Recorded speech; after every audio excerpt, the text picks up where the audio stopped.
Salut tout le monde. Bah écoutez, oui c'est vrai, je suis en théorie en confinement comme tout le monde, mais ça fait effectivement 15 jours que je ne suis pas sortie de chez moi et aujourd'hui je me permets le luxe d'aller faire les courses et on m'a suggéré de faire une vidéo par rapport à ma vision du confinement et tout ce qui va avec. Du coup je me suis dit pourquoi pas. Donc j'en profite sur le trajet avant le magasin pour vous dire que bon, pour ne rien vous cacher, pour moi, ça change pas grand chose, vu que mes plus grandes excursions ces derniers temps, bah, c'était exactement ce que je suis en train de faire maintenant. Mais c'est vrai que quand on t'oblige à rester chez toi, même quand tu es habitué à rester chez toi, c'est pile à ce moment-là que tu as envie de sortir de chez toi, comme par hasard. Mais bon, je reviendrai là-dessus un peu plus en détail après, puisque on va voir si les rayons sont dévalisés. On va commencer par ça et on verra pour le reste de la discussion. Bon, alors finalement, j'ai pas pu entrer dans le magasin parce que en fait, quand je suis arrivée avec ma mère, il y avait donc une file d'attente avec le respect des distances de sécurité. Mais on nous a dit que c'était limité à une personne à la fois, et je pense que c'est un truc du style une personne par foyer. Et j'ai entendu du bruit en début de file, et au début j'ai cru que c'était quelqu'un qui gueulait. Alors en fait oui, sauf que c'était la responsable du magasin qui était là avec son masque, et qui essayait d'expliquer tant bien que mal aux gens pourquoi les choses devaient se faire comme elles sont. Et quand moi je suis arrivée plus près, je l'ai entendu dire à quelqu'un que, en gros, elle est vraiment désolée, qu'elle n'est pas là pour embêter les gens, mais qu'elle respecte strictement les consignes parce que déjà que ces caissières, elles sont là, elles viennent travailler alors que c'est pas une période évidente. Et donc, par respect des consignes et pour la sécurité de son personnel, elle préfère vraiment serrer la vis. Et j'avoue que, franchement, top de ce côté-là. Par contre, le seul bémol, c'est le fait qu'il ne fallait pas emmener d'enfants. Alors, ma mère et moi, bon, ça va, j'ai bientôt 37 ans, donc si vous voulez, je prends la clé, je vais dans la voiture, j'attends. C'est pas un problème. Par contre, quand tu vois une bonne femme qui se ramène avec son gamin qui doit avoir à peine une dizaine d'années, et que finalement, bon, le gamin, visiblement, il est assez grand pour attendre dehors. En plus, il fait très beau. Mais tu te dis, c'est chaud quand même. Donc je dirais que c'est le seul bémol, même si c'est pas de leur faute. Apparemment, entre le moment où on s'est mis dans la file et le moment où on est arrivé en bout, le vigile a reçu l'information comme quoi les enfants ne pouvaient pas entrer. Donc, ben, ils font avec, ils appliquent. Et vous savez, c'est ça que je retiens par rapport à la période de confinement. Oui, c'est chiant, on va pas se mentir. Oui, c'est délicat parce que forcément, il y a des tas de choses à adapter. Mais déjà, je me dis que pour les personnes comme moi, il faudrait arrêter de se plaindre 5 minutes. Parce qu'aujourd'hui, en France, on a déjà énormément de gens qui, d'une manière ou d'une autre, en temps normal, vivent déjà confinés. Pensez aux personnes malades, pensez aux personnes handicapées qui vivent ce qu'on vit maintenant régulièrement. Alors, d'habitude, c'est peut-être moins compliqué parce que les services de livraison sont un poil plus accessibles. Parce qu'on peut adapter son emploi du temps. Le problème, c'est que là maintenant, non seulement les services de livraison sont surchargés, mais en plus de ça, les gens dévalisent les magasins, ce qui fait qu'une personne malade ou handicapée qui va avoir à un moment donné la possibilité de se déplacer exceptionnellement pour faire ses courses, peut risquer de se retrouver avec des rayons vides pour les produits dont elle peut avoir besoin. Et ça, c'est un peu la galère. Ce qui fait qu'aujourd'hui, pendant que moi, je me dis que tout ça est utile et que j'essaye de faire mon maximum pour respecter et avoir un maximum de considération pour les autres, il y en a, visiblement, ils s'en fichent royalement. J'ai vu aussi passer sur Twitter des vidéos au départ de gens qui ne respectaient pas le confinement. Et comme une andouille, j'ai retweeté. J'ai pas enlevé mon retweet parce que j'assume la responsabilité de ma bêtise. Et c'est vrai que dans un sens, même si les vidéos en elles-mêmes n'étaient pas top, le concept était important. Mais malheureusement, je me suis rendu compte après que, en gros, les publics sont ciblés. On va aller dans certains coins et on va oublier qu'il y a des gens qui essayent d'aller à la plage. Il y a des Parisiens qui ont fui à la campagne en transmettant le virus. Vous voyez, ça me paraît un petit peu limite, tout ça.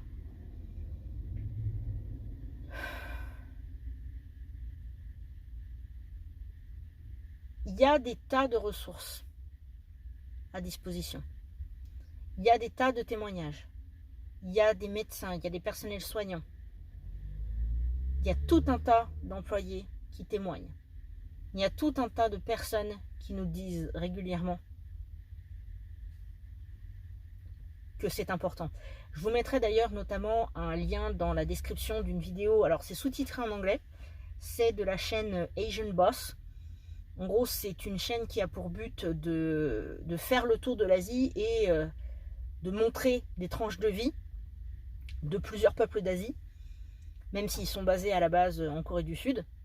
Et ils interrogent un médecin spécialiste des maladies infectieuses en Corée du Sud qui donne vraiment une vision très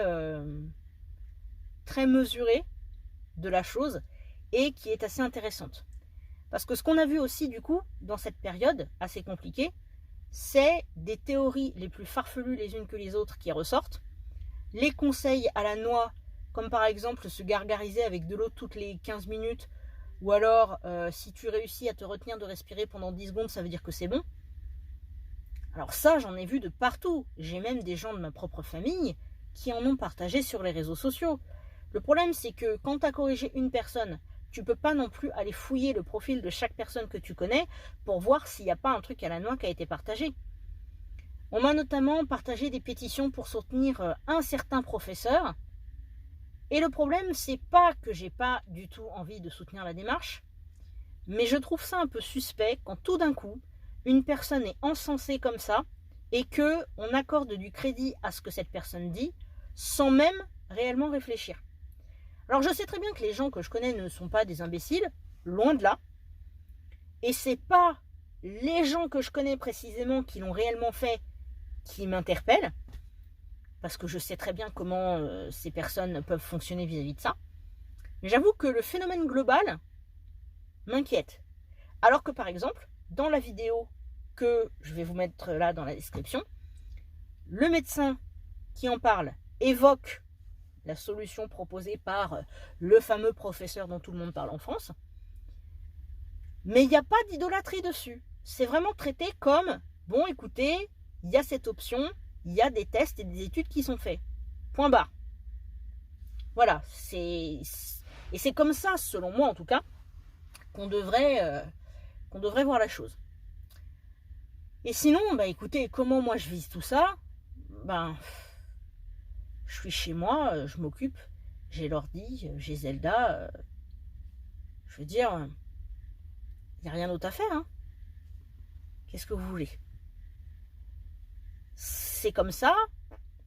Et je suis persuadée qu'on va y arriver. Je suis persuadée qu'on va trouver des solutions. La seule chose, c'est que il faut vraiment que tout le monde y mette du sien.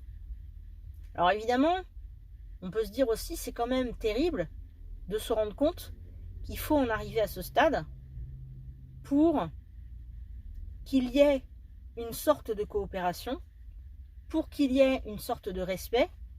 C'est quand même terrible de voir que la pollution a baissé, qu'à certains endroits, les animaux reviennent peu à peu, etc. Alors bon, il y a eu des montages et des fausses photos qui ont été partagées, mais globalement, il est clair et net que la planète, bah dans un sens, elle kiffe. Ah, petite madame, que vous voyez avec sa touffe qui dépasse, a terminé. Nous applaudissons petite madame. Tu trouves que j'ai Maman Smiles. Non, pas du tout. T'as été efficace, petite maman. Ah bah, j'ai pas fait grand chose, hein. Laisse-moi te dire que vu l'ambiance, t'as vraiment pas envie de Ah, tes courses. alors du coup, nous allons attendre petite madame pour qu'elle nous raconte son expérience. Un instant. Bien, voici ma petite maman qui va nous raconter son expérience à Leclerc aujourd'hui. Depuis qu'ils ont entendu parler que les personnels des grandes distributions sont tombés en malade et il y en a même 2 qui en sont morts, ici, quand on arrive, nous sommes des bombes. Donc nous sommes très dangereux. Donc tout est suspect. Alors c'est une ambiance de merde, avec le sourire des caissières quand même, mais ils t'ont tellement gâché l'entrée que la seule chose que tu as envie de faire, c'est passer à la caisse et rentrer chez toi. Donc c'est très contrariant. J'ai jamais fait mes courses comme ça, en ne sachant plus. On essaye à Lidl. Je voulais faire des trucs, je voulais prendre des lingettes désinfectantes, je voulais prendre de trucs. J'ai tout oublié, j'ai pris de l'eau, 2 bouts de viande et basta. Tu veux qu'on tente à Lidl? Alors, on va peut-être passer à Lidl voir si Bon, écoutez, mais bon, on va tenter Lidl. Hein, mais là on franchement, va voir. J'ai pu rentrer à Lidl, donc on va voir ce qu'on va pouvoir récupérer. Alors, on a pu aller à Lidl, il n'y avait pas de file d'attente. Et par contre, il y avait un marquage au sol à la caisse pour pouvoir respecter la distance de sécurité. Et évidemment, certains rayons étaient vides. Par exemple, le rayon des viennoiseries, il n'y avait plus de pain de mie. Il y avait une petite dame qui est passée derrière moi et qui regarde et qui fait oh, il n'y a plus de pain de mie. Et du coup, elle appelle sa fille ou je sais pas, son mari peut-être, en mode bon, bah, on mange des biscottes. Hein. Et l'ambiance était là beaucoup plus calme et du coup beaucoup plus détendue. Et alors ça, c'est moi tout craché. On a fait 2 cartes différentes parce qu'on s'est dit on va faire une par personne. Et j'arrive à la caisse et puis je regarde les caissières, elles avaient leurs gants, elles avaient leurs masques et je me dis mais j'ai fait ce boulot, j'ai 3 ans d'expérience en tant qu'hôtesse de caisse, sauf que moi c'était il y a 15 ans, c'est-à-dire que ça remonte. Et j'ai regardé la caissière et je lui ai fait excusez-moi mais il y a des bonbons que vous aimez là parmi ceux qui sont proposés à la caisse. Elle me dit, elle savait pas quoi répondre, elle me dit bah il y en a, enfin en gros elle aimait à peu près tout. Et du coup je lui dis bah écoutez, je sais que votre boulot il est pas simple en ce moment et donc bah, je voudrais vous offrir un petit truc, donc je lui ai offert un paquet de M&M's. Et elle avait l'air un peu perturbée, mais franchement, ces gens qui sont en première ligne, bah quand on a fait le même style de boulot, qui est au contact du public, il y a une empathie, il y a une compassion, donc voilà, c'est important quoi. Bon, et toi, qu'est-ce que tu as pensé de l'expérience Lidl? Ah bah Lidl, j'étais comme d'habitude, j'étais zen, bah, évidemment, c'est surveillé pour qu'il n'y ait peut-être pas trop de monde en même temps, mais bon, voilà, il n'y a pas de suspicion d'être des bombes atomiques qui vont exploser dès qu'on arrive aux caisses. Et donc, voilà, ça donnait vraiment envie de dire merci, voilà, nous sommes des êtres humains et ça va. Bon, c'est vrai qu'il y a des risques de virus dans l'air et on n'aimerait pas l'attraper, c'est sûr. Mais bon, pourrir la vie des gens pour aller faire ses courses, bah, sinon il faut enlever l'autorisation de sortie pour faire ses courses et mettre autorisation de mourir et aller au cimetière, tout simplement. Allez hop, se faire livrer ses courses tous les jours par quelqu'un voilà, qui passe par là et qui distribue à chacun de quoi manger. Ça éviterait voilà, ce genre de situation malheureuse, mais vraiment, quelle que soit leur raison, qu'elle soit bonne ou mauvaise, pourrir l'ambiance comme ça, c'est pas bon. C'est pas bon du tout. C'est pas faux. C'est vrai que en plus on a vu dans les médias, il y a, enfin surtout sur les réseaux, parce que selon les médias, c'est vrai que c'est pas le genre de témoignage qui passerait, mais quand on voit aussi le récit de personnes qui se font contrôler, qui se font engueuler parce que oulala, t'as acheté une bouteille de coca, oulala, quelle honte. Bon, je veux dire, à un moment donné, c'est vrai que quand tu rentres dans un magasin, tu sais déjà que l'ambiance elle est délicate parce que justement il y a des restrictions en place. Si c'est pour avoir l'impression de passer pour un criminel, c'est un peu moyen. Bon, du coup, je vous laisse là pour l'instant et je vais terminer quand on sera arrivé à la maison, parce que je pense que là Zelda est perturbée vu que je suis sortie, je suis montée dans l'automobile et ça c'est pas normal. Donc à tout de suite. Alors nous allons donc vérifier voir si Miss Zelda est contente de retrouver sa maman. Mon bébé! Mon bébé! Mon bébé! Alors ma puce, ouais mon amour. Tu vois, j'ai juste été faire les courses avec mamie. J'ai juste été faire les courses avec mamie, mon cœur. Voilà, c'est bon, madame est rassurée. Ma brave petite puce. Alors du coup, comme j'ai commencé la vidéo avec le téléphone, obligé de finir avec. Donc le bilan par rapport à cette journée, comme vous avez pu le constater, c'est que c'était un petit peu galère. Et du coup, je ne sais plus du tout ce que je disais dans les parties précédentes. Mais à la limite, c'est pas grave. L'idée, c'est de se dire, bon, on est dans une période où le fait de rester en confinement peut protéger des gens. C'est tout ce qui compte. Alors oui, effectivement, il y a des parties du gouvernement qui s'y sont pris comme des pieds. Oui, effectivement, il y a des gens qui ne respectent pas certains endroits. Oui, effectivement, il y a des contrôles qui sont faits et il y en a qui sont même assez scandaleux. Et il faudrait vraiment qu'on se calme un peu avec les violences policières parce que le racisme institutionnel, ça commence à se voir en fait. C'est un peu grave, je trouve. Mais bon, ça c'est encore autre chose. Mais dites-vous bien que ça vaut le coup. C'est comme ce qu'on disait à la dame qui était devant nous à Lidl, qui nous racontait qu'elle s'était déjà fait agresser avec sa fille dans un magasin parce qu'on lui a piqué son pack d'eau ou je ne sais quoi.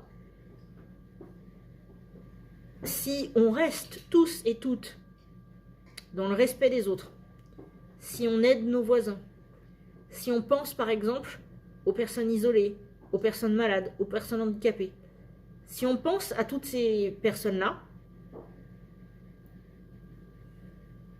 et qu'on respecte évidemment les consignes de sécurité et de confinement et tout ce qui va avec, on va peut-être pas éradiquer le virus en 3 semaines, mais on va pouvoir y faire quelque chose et on va pouvoir aider, même si dans certains cas, aider, ça veut dire ne rien faire.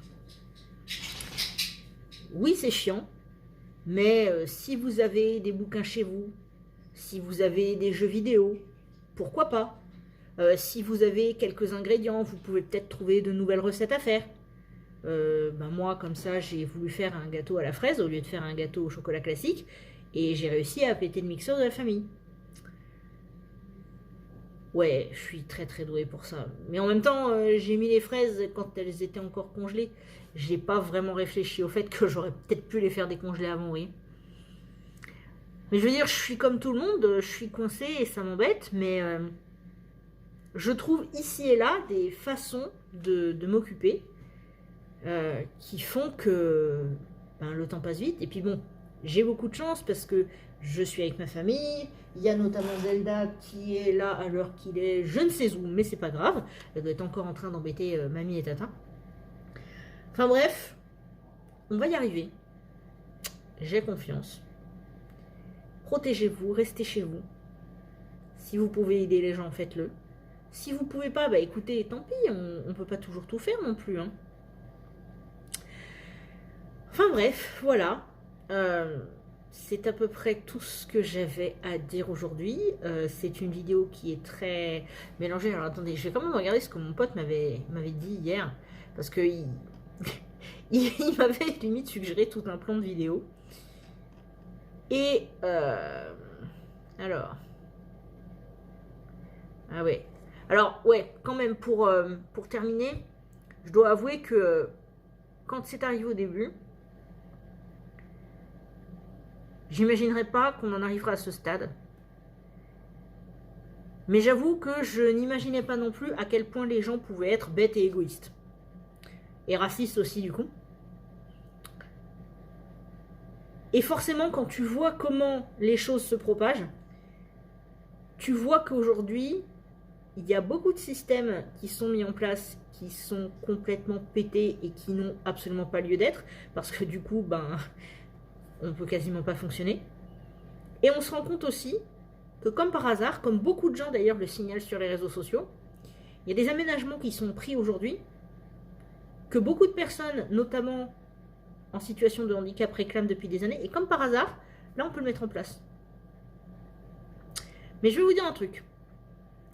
Même si en théorie, je suis censée être à risque à cause de mon diabète, j'ai pas particulièrement peur. Je reste plutôt positive. Et j'attends simplement les consignes.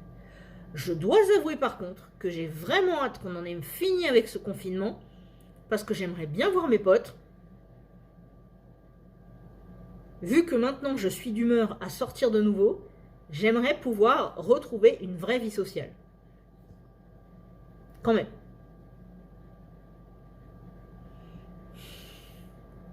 Enfin bref. Faites attention à vous. Faites attention à tout ce à quoi vous pouvez faire attention. Ne culpabilisez pas si vous n'avez pas le courage de faire grand-chose. C'est pas grave. C'est absolument pas grave. C'est comme ça. À la limite, si vous avez la chance d'être dans une profession qui vous permet de rester chez vous, au pire, reposez-vous. Et si vous faites partie de ces professions qui sont en première ligne, que vous soyez caissier, caissière, que vous soyez éboueur, que vous soyez dans les services de médecine, et bien franchement, moi je dis chapeau. J'ai peut-être seulement pu offrir un paquet de M&M's à la caissière que j'ai pu croiser aujourd'hui, mais j'avoue que si je pouvais, je remercierais tout le monde et j'essaierais de faire le maximum pour que ces professions soient revalorisées. Mais écoutez, voilà pour l'instant. La vidéo était sans doute un peu longue, mais que voulez-vous? Je ne le fais pas souvent, donc autant en profiter. Et je compte reprendre les lives bientôt. Donc s'il y a des thèmes que vous souhaitez aborder, n'hésitez pas à les poster en commentaire, comme ça on va pouvoir discuter de certaines choses ensemble. Et merci encore à mon petit Stéphane, qui me suggère souvent des choses et qui a compris que je peux endormir les gens.